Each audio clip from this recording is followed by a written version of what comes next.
Hello. In this video, I'll give you just a brief overview of the scenes feature inside of GoGuardian. These can be a little bit tricky for some people. If you find yourself running into some problems, please don't hesitate to reach out and ask more questions. I'm happy to come help you set these up. There also are a lot of videos on YouTube that give some really good, just extra information about what these scenes are and how they work, how to make them work with your students. But I'm also going to give it my best shot here. So we'll open up GoGuardian and move to the Scenes tab. And it shows us right here two different kinds of scenes. And so scenes in GoGuardian, really, they control what students are allowed to access. It's one way of controlling what they can access. You have your allowed list and you have your blocked website list. The allowed list is where you go in and you input a series of URLs of web addresses, and students can only access these. They're not able to get to anything else. Everything else on the internet will be blocked. It helps to keep them focused, whether that be like on a Google form or on a test or just a project that you've given them. And again, they're only allowed to access the things that you've explicitly listed. With the block list, I've heard a lot of people compare this to whack-a-mole. It's basically just identifying things that your students are finding distracting and adding them to a list to be blocked. This is sort of a second layer to our district's web filter. This is you saying, okay, today we are blocking YouTube and we are blocking Spotify and we're blocking Netflix. All of the things that you're just like, I don't want my students to have access to this today. You just continue to add it to your block list. To create a list on either side is pretty simple. So you'll click the create list button. We'll start with allowed websites. You'll give it a name and maybe give it a description. So we'll say study time. We'll give it a color and say next. And then this is where we just start listing out all of the places our students are allowed to go. So I want my students to be able to go to Google Classroom. And it's going to suggest for me the websites that I think it needs. So we're going to give them access to Google Classroom. They probably need to be able to sign into their Google account, so I'll let them do that as well. We'll let them into Docs. We'll let them into their Drive. And let's see, is there anything else I want them to get into? They probably need to get into the portal. So I'm going to actually back up to my previous tab. I'm going to copy the district's portal address. Paste it here. We're going to take off the back end because we don't actually need that. Oh.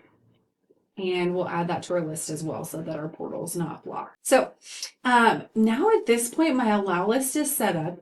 We're going to come right over here, and I just want to show you one more feature. This is a tab limit for students. So the default setting for any of these scenes is no limit. They can open up as many tabs as they want. They can jump back and forth between tabs. If you set a tab limit for your students, they can't open beyond these couple of tabs that you limit them to. I would recommend typically 2, unless you're going to give them a link directly to the site that you're sending them to. So like you're going to push them straight to a Google form.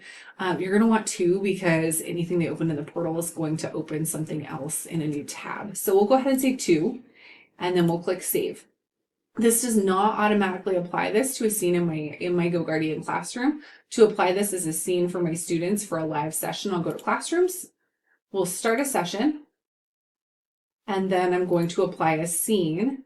And I'll choose that practice list. Give it a second. It's still finding my student, I think.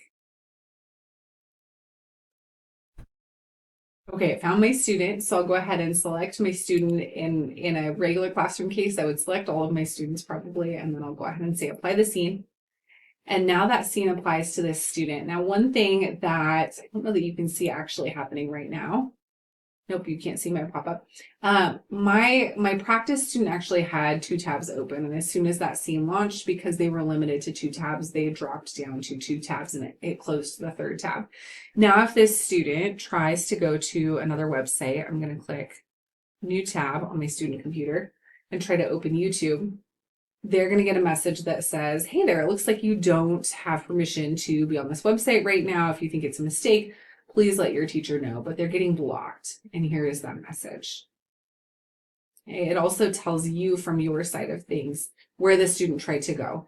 Now, if I made a mistake in setting up my scene and I actually do want them in YouTube, or I change my mind, or my lesson pivots, something like that, and I want them to be allowed to go to YouTube, I can click actions and I can say unblock the site. And now this site is added to my scene. So now my students are able to go to YouTube. We'll say update scene. Now that's part of it, and you'll see it adjust on my student's computer in just a moment. And there it is. Now it sees where my student is at on YouTube. I can close this and I can go see what someone else is doing. But yeah, I have that scene now added to this session. It's acting as guardrails for my students throughout my lesson. If I want to turn my scene off mid-lesson, I can come up here to the top right corner where it says I have one scene, and we'll clear the scene. That means it's taken off. Now my students have access to unlimited tabs, and now they can get to any website that they want to, or that I want them to.